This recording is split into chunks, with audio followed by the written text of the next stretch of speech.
TheCrazyBunch's. Hello people, so Jerry speaking. World Crazy Bunch WebShow's number, 100, what number on? Yeah, 115, that's right, okay, there we go. So we're doing not one, not two, but 6 step topics today. And then we got a news report to share in this episode of what's been going on during the time frame on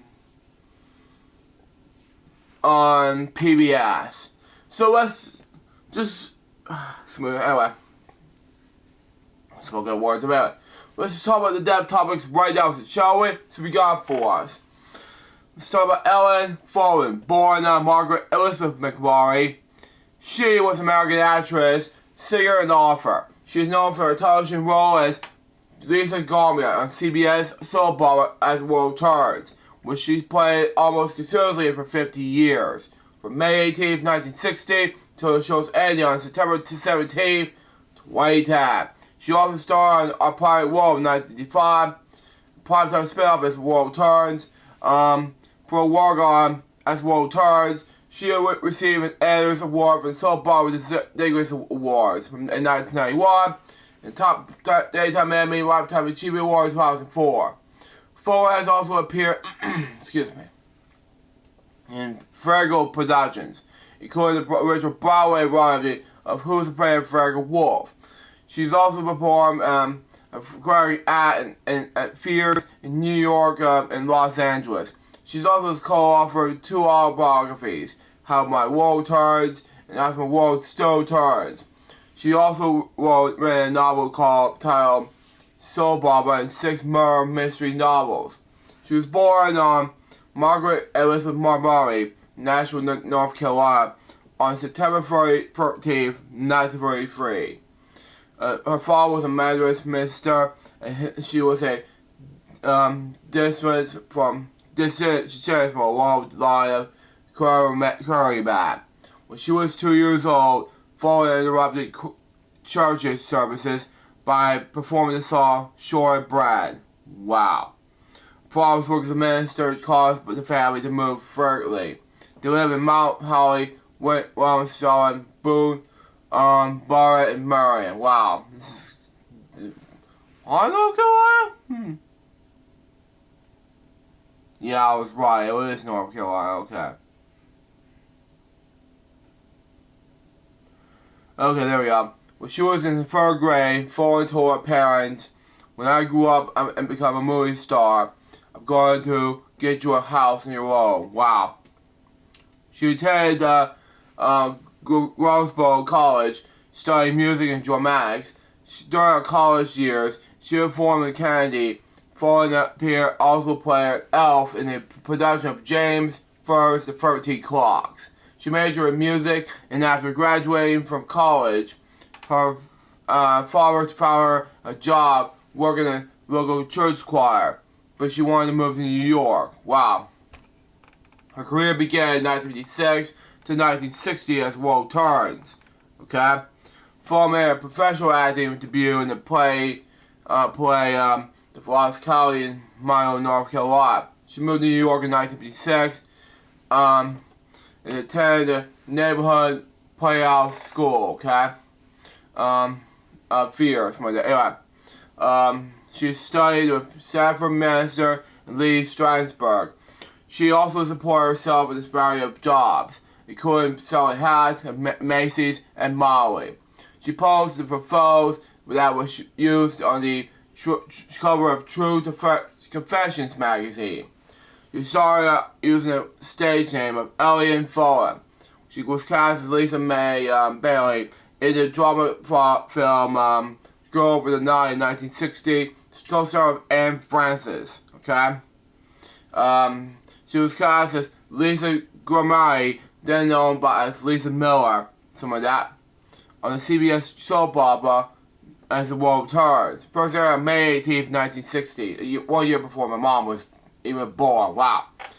Follen originated the role in her early years on the show. The character of Lisa was married to Dr. Bob Hughes, Don Hastings. Wow. That romantic between failed. when she get on to have 7 more marriages. While in the 1960s, Fallon became the first soap actress to hire the publicist. Wow. The character of Lisa became hated after a sequence where she hired a maid to clean the house, something like that, went gabbling about towels, something like that. When mother-in-law Nancy complained Lisa on one of the nice home she made for her son Bob, the audience became furious, stopping Fallon on the street and slapping her. Wow.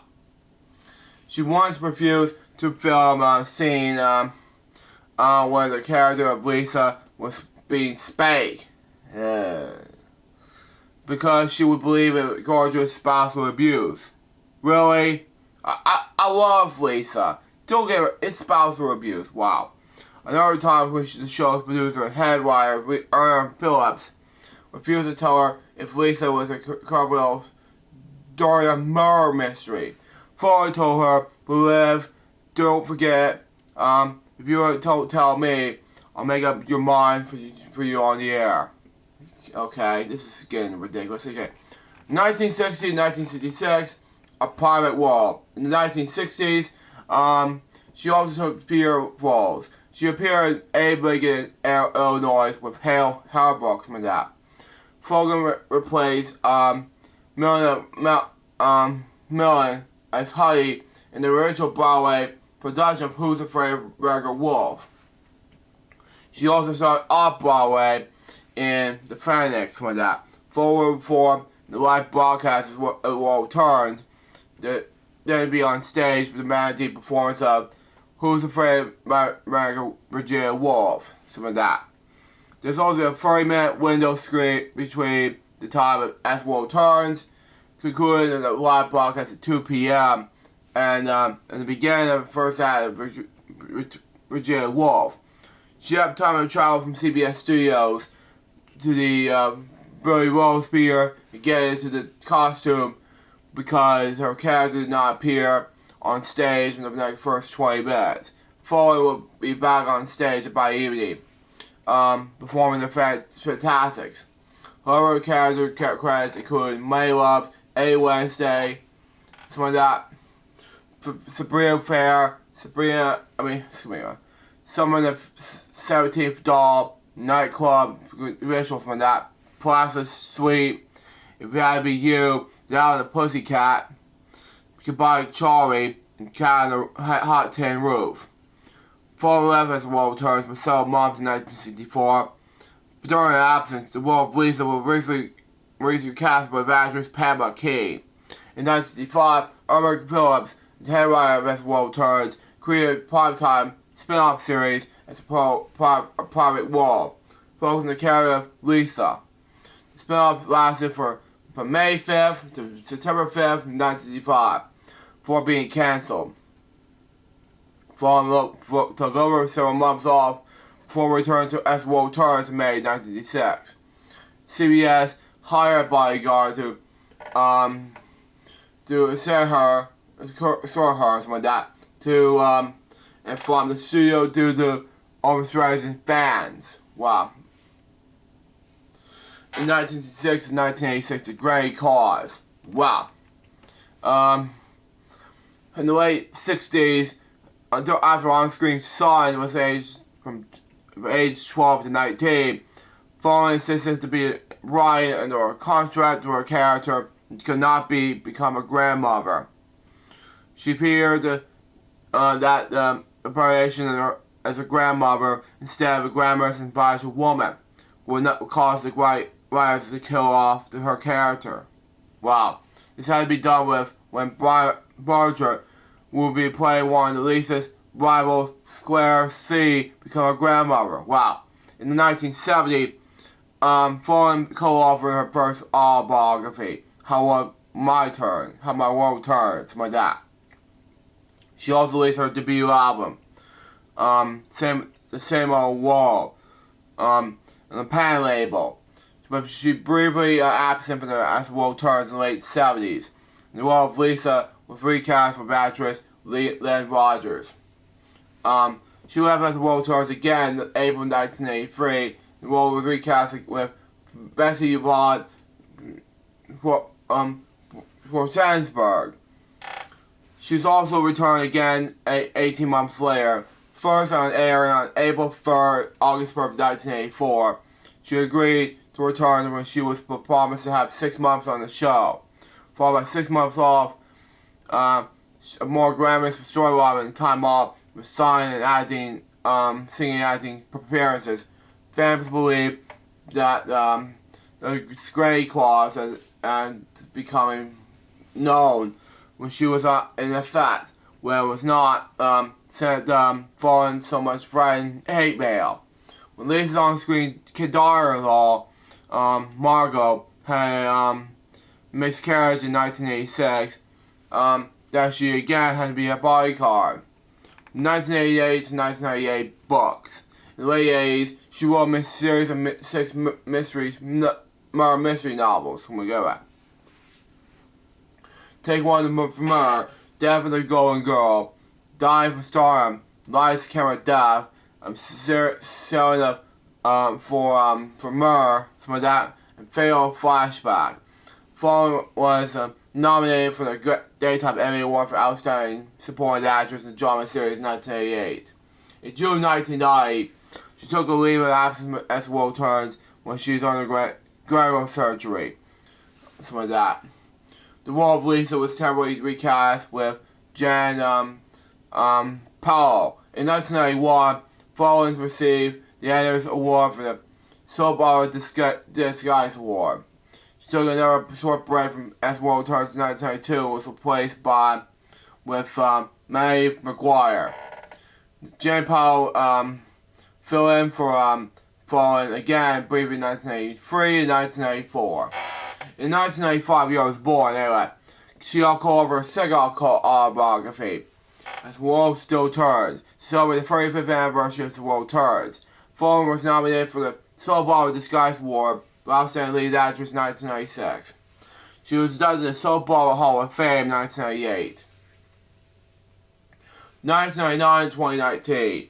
Follin wrote a fiction novel titled Soap Opera, loosely based on her experience at The World Turns. In the early 2000s, she regularly performed a cover act at the West Bank Cafe in Manhattan. Okay. She also brought in the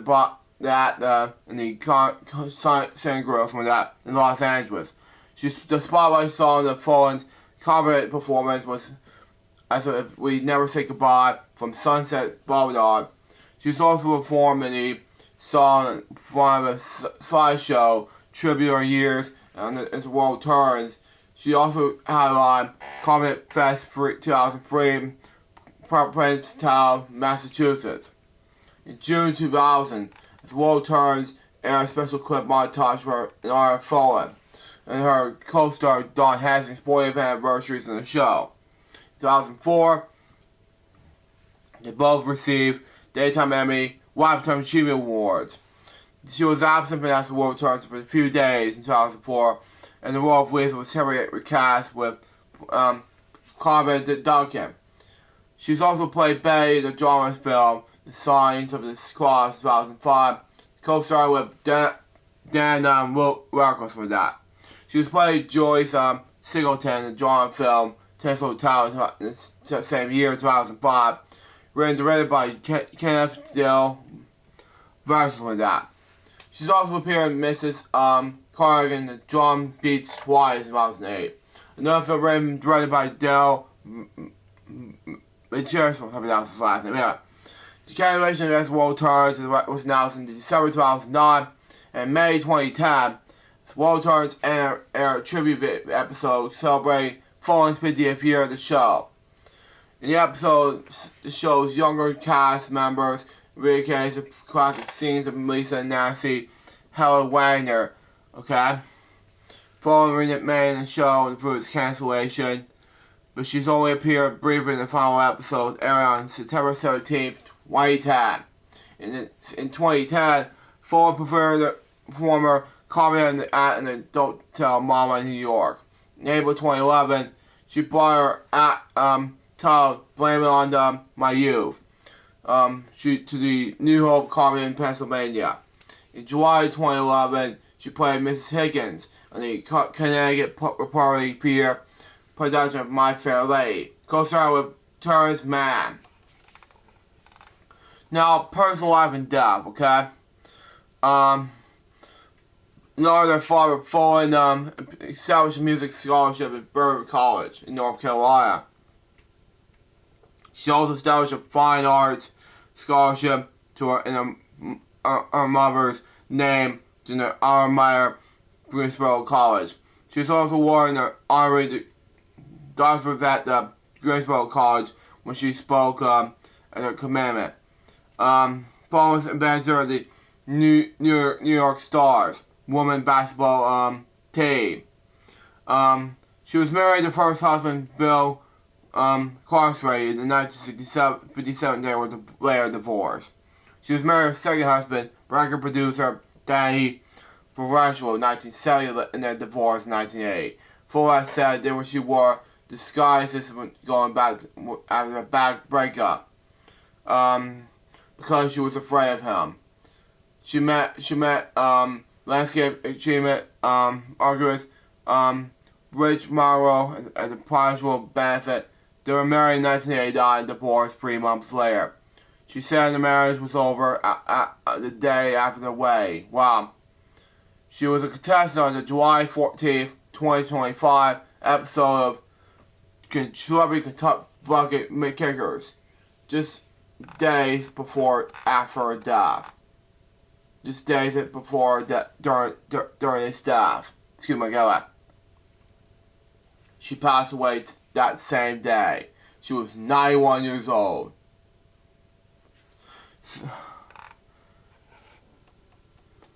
My next step topic has to do with Shaw Elkin.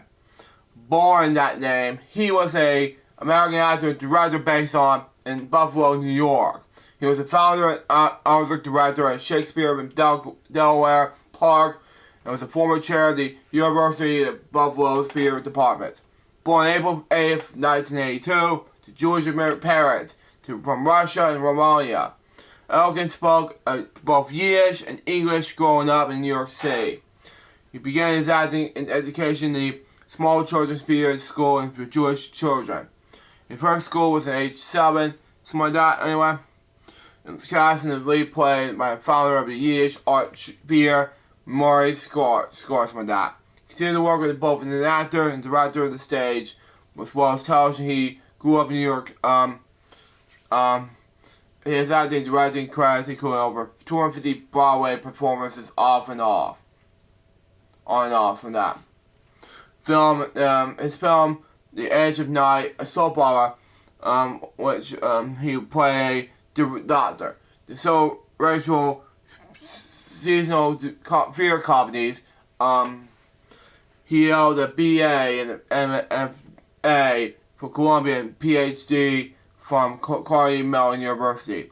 He came to Buffalo, New York in 1969. He began teaching theater at the University of Buffalo, where he soon became chairman of the theater department serving from 1967 to 1985. In 1986, Elkin founded the Shakespeare in Delaware Park, finding the usual founding for electricity from Mayor City, Stanley Mawaski, further funding for the University of Buffalo's theater departments like that. Elkin was married to Janice like that, and had 4 children, 2 sons from his first marriage, and 2 daughters from his second marriage to Janice. His son Todd was an artist and arts relations commercial development specialist. His second son Evan is a psychologist who is the director of the department planning and government evaluation the Vera Institute of Justice. His daughter Rebecca is a drama therapist and actress who appeared in some of the productions of Shakespeare at Delaware Park alongside her father, such as the 2008 production of King Lear, which they played King Lear and Corey respectively. His second daughter, Emily, is classical rock and roll cellist. Wow. Elkin continued to work in the professional at the University of Buffalo and theater and department, as well as to continue to act and direct performances in both Shakespeare and Delaware Park, the Jewish Repertory Theater, and several theater companies throughout the Buffalo area. In 2003, Elgin co-founded the Jewish Repertory Theater with David Bonas, was the art visual director of the company as of 2025. In 2008, he worked in a film production company called Nicholas and Mara, The Story of St. Nicholas. Wow. Okay, that's a long title of the company. But anyway, the film is based on the life and history of St. Nicholas, which is Santa Claus, okay? Elgin suffered a stroke in November 2024. He died last Monday. He was 93 years old. The next step topic has to do with Julie Law, born Judith Margaret Law. She was an English actress known for her work in television. Born in Ormston, Leicester on March 6, 1947. The only child of Norman Sawyer Law, who works in the equipment business, and Nancy Nee Jones, who was a department store worker and mom. She attended Oxford Grammar School, the University of Birmingham, where she graduated the Bachelor of Arts in English and Drama. Her television career began with this, okay? Law was an original British cast in the rock musical Hair. In 1970, she made her debut in British television in the ITV Fame's television programming Ace of Winds, broadcast from 1970 to 1972, as William Louis Palmer. Lil Ben made guest appearances on the series such as Z Cars, Dixon of Dock Screens, Man on the Top, Armchair, Fear, and ITV Playhouse. In 1973, Lil was cast as Alice Lee, something like that. Anyway, in the 5-episode television series Lloydstock in 1975, she was appeared in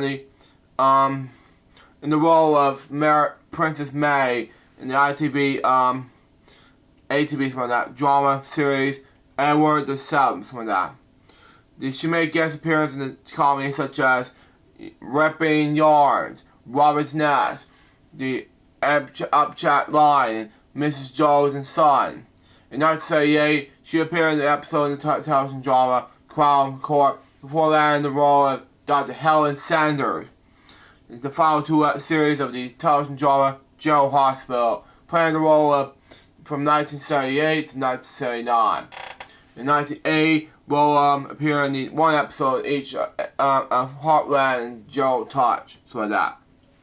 For appearing in 2 episodes of Sunday Night Thriller and 3 episodes of When the Boat Comes In 1981. She appeared alongside Donald Churchill in the ITV sitcom Good Night and God Bless.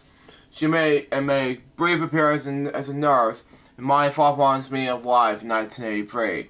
In 1984, she starred in Abundant Housewife Alice in the 6th-part BBC One serial Missing from Home by Roger Marshall and directed by Douglas Camfield. She made guest appearances in the drama programs up to 1985 before landing the role Diana, something like that, in the television programming Yesterday's Dreams in 1987. In 1988, she gained the role of Pamela in New York City television sitcom Singles with Roger Lees. This was the first sitcom she ever starred in what last 3 series until 1991. In 1990, she took a regular role in The Chief, playing Dr. Elizabeth Stafford from 1990 to 1993.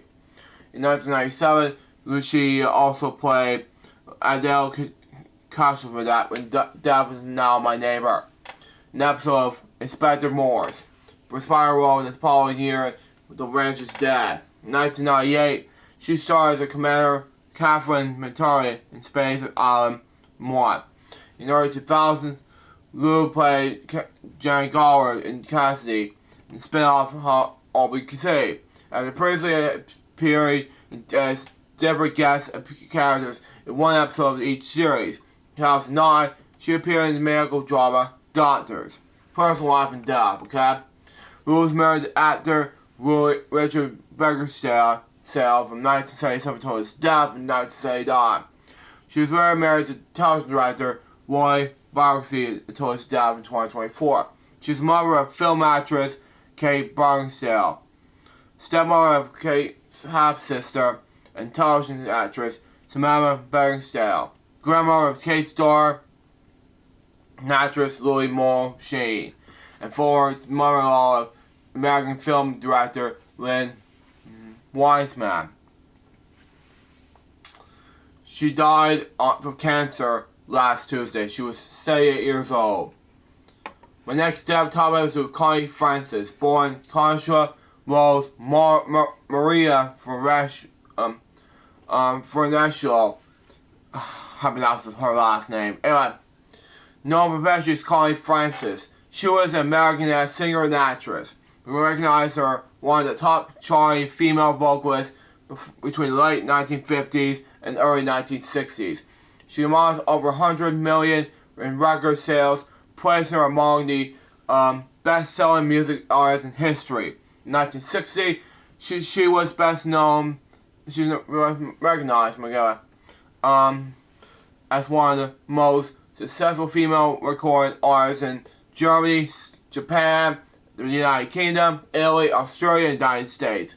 She became the first woman in history to reach number 1 in the Billboard Hot 100 when everybody's somebody full, some of that, top of the chart in the same year, 1960.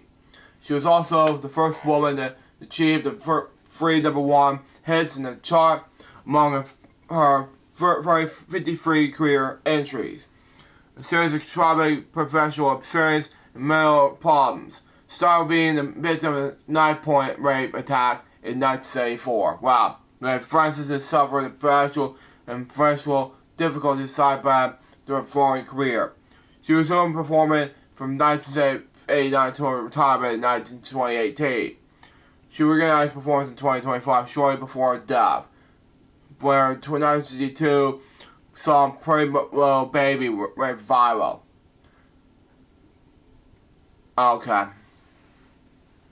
The whole read was difficult, but I'll read it next week. But anyway, she was 87 years old. My next step topic has to do with Alan Bergen. Now, I was going to read the whole thing on Wikipedia, but sadly, I have to read it through this Variety news report. But anyway, born Alan Bergen. He was best known as Oscar-winning movie called The Way We Are Songwriter, and this is what the couple had in mind. He died early this weekend. He was 99 years old. But anyway, Alan Bergen, the Oscar, Grammy, and Emmy winning songwriter whose lyrics were in partnership with his wife Miriam, lasted more than 6 decades. Producing such hits as Windmills in Your Mind, Where We Were, Heal in the Night. Died Thursday, I was close. Anyway, died this past Thursday in his home in Los Angeles. He was 99 years old. See, the Bergen, who penned hundreds of songs, mostly the movies and TV, bridged the traditional great American songbook era of Rodgers and Hart, Cole Porter, and Armin Burn, which more modern pop sensation in the 1960s, 70s, and 80s.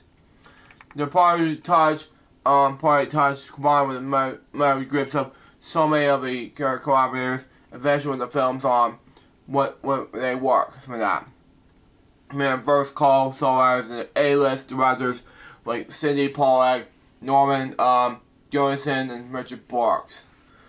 Windmills was a modern classic round with a circle in the spiral and the wheel, wind in the reel, someone that never ended or began of ever spinning real. It's when we were, memories like corners in my mind, Missy's water circle memories, with soulful words of healing the night, South Singer's Ray Charles, when he won the married couple were, who wrote them was White. Wow. Okay.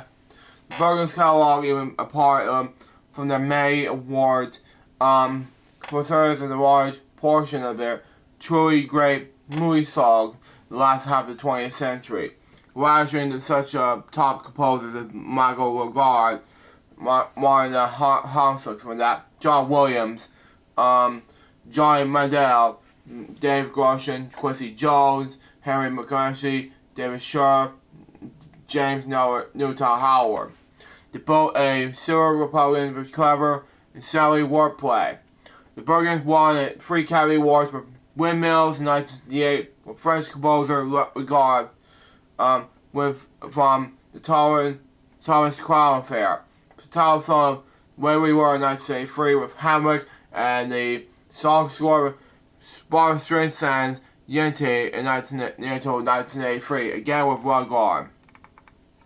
They were nominated for 13 more Oscars, 5 of them with the close friend Lagarde, including Where We Were Doing the Rest of Your Life in 1969's The Happy Ending, the title from 1970's Piece of Dreams, How You Keep the Music Playing from 1982's Best Friends, and 2 songs from Bento, Papa Kahiri and The Way He Makes You Feel, Me Feel. 2 more of Hamlet's from the songs in 1988, same time next year, and 1980's Shirley Valentine. 2 with Williams, and 2 songs in 1982's Yes Groschel, and 1995's Yours One Sabrina. The initial songs from Charlie's from 1981, Something a Great Notion, Murray Graves for 1982's Life and Times of Judge Roy B. Short's 1989, The Promise, and Girls in 1982's Tootsie. 4 of their 11 Grammy nominations for Song of the Year. They won for Strange Sense recording the Where We Were, also won for the Best Soundtrack Album. The other songs of the year nominated for Nice and Easy. It was Frank Sinatra from 1960, The Summer Knows, Strange Sense song from 1971, and You Don't Bring Me Flowers, 1988, duet by Strangeland Neil Diamond. Their TV themes include Mon and Good Times with Glisten, Alice with Sure, Brooklyn Bridge with Hamstring, something like that. They won Emmys from the score in 1975 TV musical When It Stardust Ballroom with Billy Goldenberg, song from Sideborough with London Renard Rollins Band. Ordinary Miracles from Boston Streisand's Yeah, I was born in 1995 HBO special, and a ticket for to Dream from 1988 85's 100 Years 100 movie special, both hands fixed, something like that. Queen's the Stardust Ballroom was adapted for Broadway in 1988 as Ballroom, and earned a Tony nomination as Best Musical. They were collaborated with Cy Colvin in the mid-stage musical Pointers and Jazz and Gallery of Songs, which were a number of shows like Jazz that played L.A. Mark Schreiber Forum in 2003. Sir Paul Williams, president and chairman of ASCAP, said Alberg was a rapid class in the lyrics is, together with Merlin, he crafted elegant rhymes and unforgettable imagery that are forever etched for memories. I love his songs, his Jerry spirits. With Alan offered encouragement to me as a songwriter early on, I knew that he did so for so many others. He surely met the world, Alan. You will always be a songwriting royalty. who was born September 11th, 1925. Miriam Keefe was conventionally born 3 years later, but actually passed away in 2022, but that's just me, of course, in the same Brooklyn hospital. They didn't meet until the late 1950s in California, where they both collaborated with songwriter Lil Spence. Anyways, Allen studied at the University of North Carolina at the Chapel Hill and earned a master's degree in music at UCLA. Not long after, he said in 2011 interview, he was mentioned by already well-established lyricist Johnny Mercer. Jeepers Creepers, I was thinking the part was positive anyway. Both couple were married in 1958 in February and were professional collaborators in their entire careers. Among the earliest hits were Nice and Easy, title track for the Sinatra album, written by Spence, and Yellow Bird with commercial number 1959, Norman Rockwell's album. We had passion and joy for writing, Howard said in the interview with Film Music Foundation. We love to write. We write every day. When you love what to do, what you do it, or with someone you love. That helps with everything. Explain the collaboration with process this way. One, the creators, and the other is the editor. Something like that. Those roles are changed in seconds. It keeps like pitching and catching. Back and forth. Anyways, when they rewrite 4 bars and 8 bars, something like that, I sing them, so singing is a part of the progress. It considers back and forth combination. In the Heat of the Night, sung by Ray Charles, was their big breakthrough film. Working with composer Quincy Jones in 1987, they later collaborated with Jones and songs like For John Mary and Getaway. The other films included with Grossman and Justice for All and For the Boys with Williams, First Buddy and P and Dilly with John Manhell, and Summer Wishes, Winter Dreams, and Harper with Manchester, Jenny Gelly, and Back Roads with Elmer Bernstein, From Noon Till Dead Free with Gary Goldsmith, The Russia House with John Barry, Out of Africa with Howard, The Princess Tide. Singers who perform Bergman songs. In addition to Sinatra, Swiss, Stan, and Charles, including Brad Astaire, Neil Diamond, Tony Bennett, Merrin McGovern, Michael Bernstein, Perry Austin, and James and Graham. The Grahams were inducted in the Songwriters Hall of Fame in 1980, received a John Mercer Award in 1997. They received a Lifetime Achievement Award from the National Academy of Songwriters in the year I was born, 1995. But the National Association of Recording Artists and Science, NRAS, gave them the Governor's Award in 2002. The NIT's Trustee Award in 2013. Survivors include daughter, Julie, and granddaughter. Previously scheduled 100th birthday celebration on September 11th. The board stage in Santa Monica, California, with such guests as Steph MacFarlane for Family Guy, Michael Feinstein, Dave Warren, and Jackson Brown will go on schedule, becoming a celebration of Bergman's work, and family spokesman said.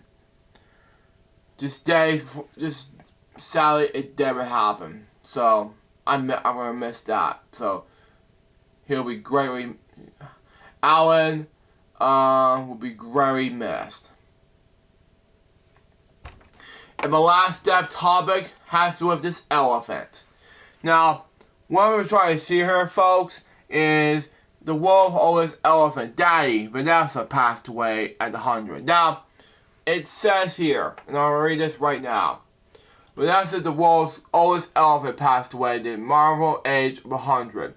And Pana Tiger refers Manai Marcy, affectionately known as Daddy, grandmother. She was bought for a commercial decades ago and became a beloved guardian in the forest. Over the years, she earned deep respect for her quiet strength, loyalty, and nurturing persons with that.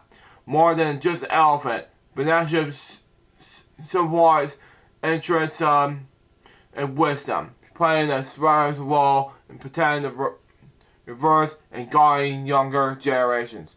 Passing marks the end of the century-long legacy of the dedication to wildlife and gentle leadership. Now, let's do the motorcycle records in regards to not one, not two, but 6 step topics right now.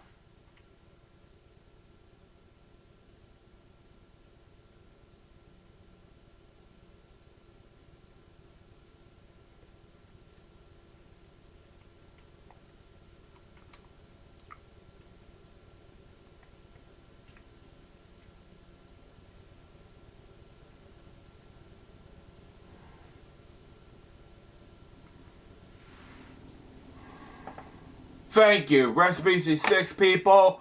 Now let's move on to the news report that I want to discuss, and that is, of course, Congress rolls back $9 million in public media funding for aid. Now, I'm really pissed because I'm a huge PBS person myself, but this is going to go too far. Now, the House has approved a Trump administration plan for $9 billion in previously accredited funds, including $1.1 billion for the Corporation for Public Broadcasting, CBB for short, a move that cuts all federal support from NPR, PBS, and their member stations, and all $7 billion in federal aid. The vote from 216 to 213, including all the 2 Republicans in favor of the cuts. The bill goes next to President Trump and the signature. Immediately after the vote, NPR CEO Catherine Mayer issued a statement calling the cut and virtual loss. Now, unfortunately to me, I'm a huge PBS person. I'm just like shocking for what that Trump has done to us. Now, to the public radio state system, okay? She said the effect will be an unwarranted dismantling of local civic installation out of Congress that requires the public will. Now, I agree. I agree with Catherine Meyer on this one. Anyway, public funding has established a foreign quietly American systems of parallelize from that cultural, informational, and educational programming, and ensure that excessive emergency awareness reporting in time for crisis, all for the about $1.60 per American, which is me. Every year, parents and children and senior citizens and students, tribal rural communities all will bear the harm of this vote, Meyer said. North Carolina Republican Al Adams was among the Democrats, some of that, who rose to fund public broadcast, which is stupid, I know. When the Hurricane Lady decided western North Carolina last year, public broadcast was there. When traditional commissions failed, she said, widespread power internet outages means there was thousands of North Carolinians. Public radio was how they received their news. The House, I'm just close this up. But anyway, the House moved falls Volrama last Wednesday, and the early Thursday, the Senate considered a series of amendments of the Republic. The package, as all but one which failed the Marjorie party line vote. Republicans repeatedly voted to block changes to President Trump's request, known as a resolutions. The single amendment that passed was aimed at protecting with PREPARE, the U.S. AIDS relief initiatives created under President George W. Bush. The House votes proposing means CBB will lose $1.4 billion. Wow. Meaning to fund it for the next 2 years. Are you kidding me? Well, the bill also cuts $7.9 billion in other programs. CBB asking to conduct federal money to NPR, PBS, and their member stations. Although NPR will produce news programs such as More Edition and All Things Concerned, releasing the direct federal funds for only a small portion of its budget. Eventually, 1,000 members stations get a higher portion of open operating revenue from CBB. The network has warned that many of those stations, especially those broadcasting to rural areas with underserved audiences, such as Native Americans, to be forced to shut down as a result of the funding rollback. Sadly, I call this a shutdown. This is a stupid idea.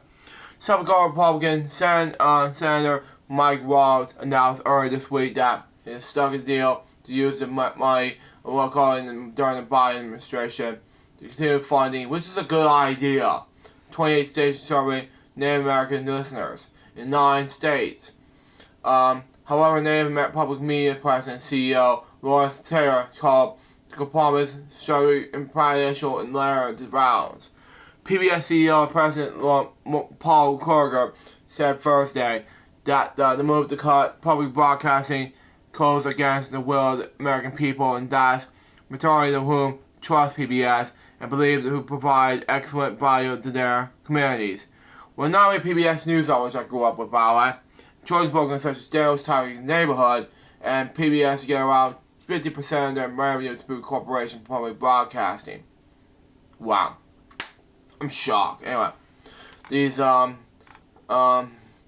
were signifying impact our stations, but were especially developing to smaller stations and those serving large rural areas, Kruger said. Many of our stations which provides access to free, unique local programming.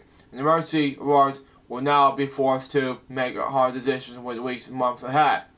A Harris poll last week found that 66% of Americans support federal funding to public radio, with the same share calling it good value. The poll includes 58% of Republicans, 77% of the Democrats.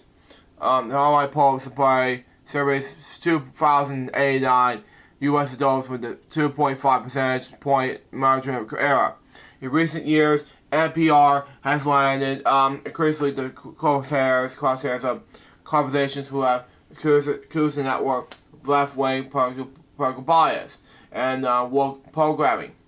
Promotions last year is an essay offered by then NPR business editor Uri Barlander. Gradually, networks coverage only the nations with that. Watching emerged the NPR's detractors with that.